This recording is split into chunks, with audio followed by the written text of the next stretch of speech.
to do that. And also you were a film critic before you became a filmmaker for a number of years.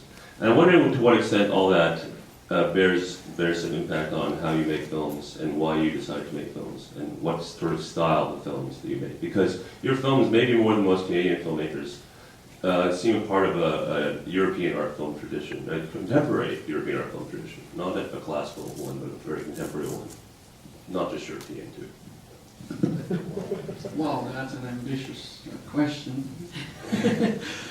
Well, it's true, I was a film critic, so inspiration-wise, I think I saw tons and tons of films, so the temptation of regurgitating the stuff you like from other filmmakers is there.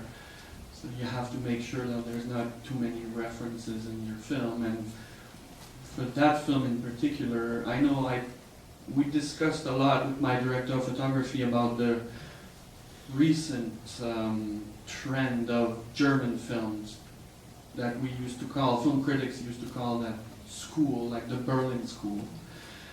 I don't know if you're familiar with that, but these films are very, very, very realistic, very unspectacular. It's, how you say, very down to earth, and you said flat.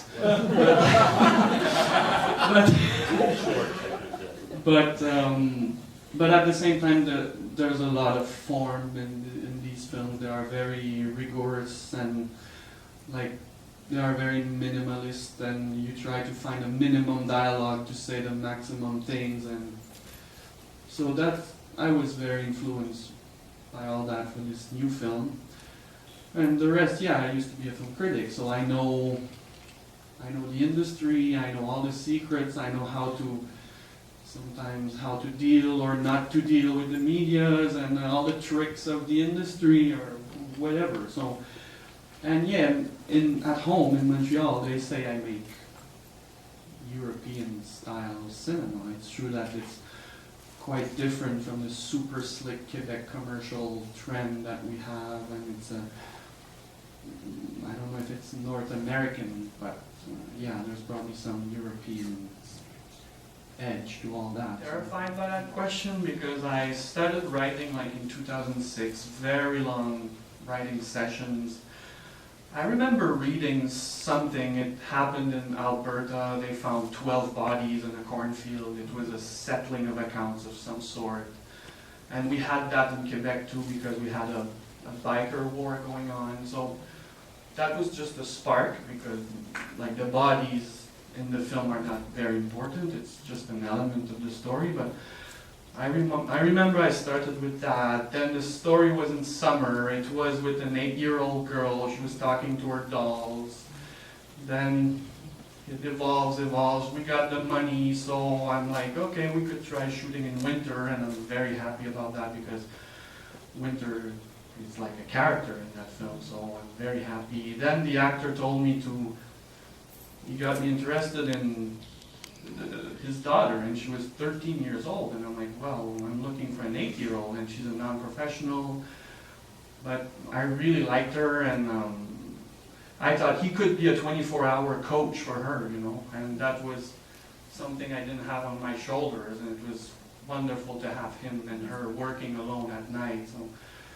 So it evolves. I wanted to do a film with a kid, and I'm not a father. I don't have a daughter, so there's nothing autobiographical in the film. But honestly, I don't know where it comes from. Stylistically, following sort of film school you mentioned, Ruben, and yet I sense, while on the surface it's very flat. Or bleak would Bleak. be. But to me, the film had strong elements of the fantastical reality, because I saw the thing as very much with allegory and maybe.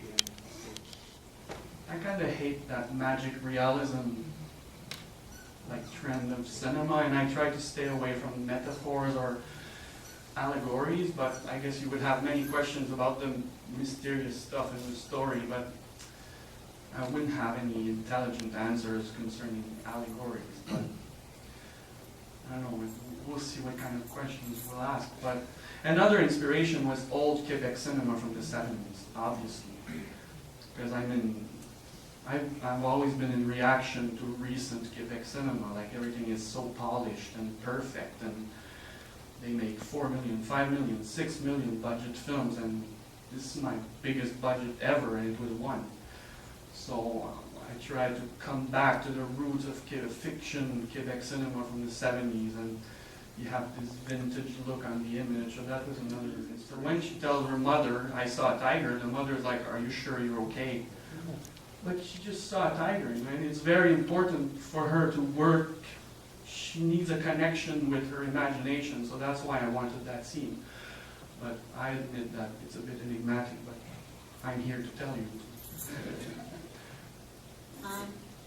You know, So when she sees these bodies, I know it's a morbid element, and I don't answer the question. So for some viewers are kind of frustrated at the end because there's no answer. But I don't care where they come from, you know. It's not a thriller. For me, it's just her connection with the world. It's like a fairy tale. They become some sort of morbid friends to her. It's her first connection with the world. That's all she has. That's why I created these bodies. I know that was not your question. You want to get that? Yes. Yes, merci Denis Côté pour ce très beau film.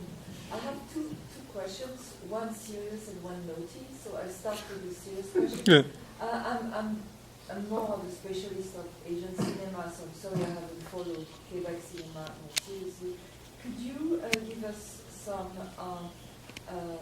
insight about the background of François Villelot?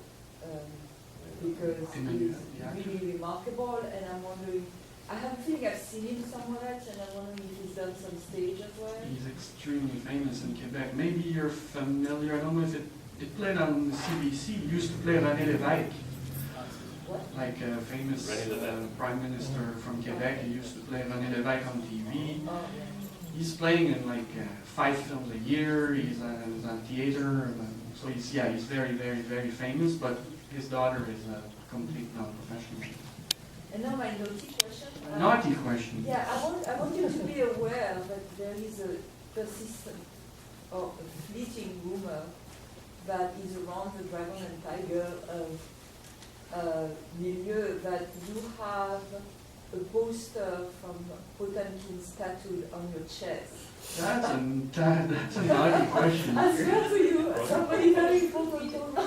Yeah, my Can whole. you repeat the question, please? We don't hear it. She has a naughty question. She says there's a rumor going on that my back is tattooed with The poster from Potemkin. a poster from, no, actually it's the October film by Sergei Eisenstein. It's the original poster on. So is it really tattooed on your back? Yeah, there's 45 hours of work on that.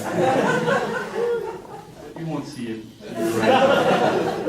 Well, that was maybe a response to your question, the question on influences. Well, now you know I'm a cinephile, all right.